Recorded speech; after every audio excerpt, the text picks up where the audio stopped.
வணக்கம் மக்களே, welcome to Narmi tax. தினம் ஒரு திருவந்தாதி.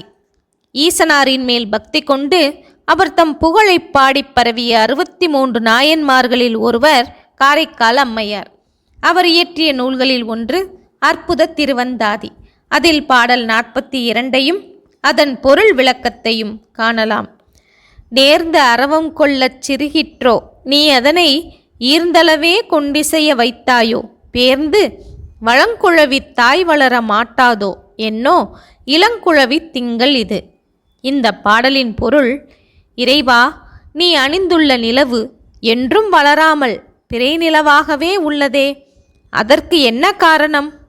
அரவம் விழுங்க அதனால் சிறுத்துவிட்டதோ, அல்லது உனக்கு இந்த அளவு நிலவே போதும் என்று நினைத்து அளவாக பிளந்தெடுத்து வைத்து கொண்டனையோ என்று பாடுகின்றார்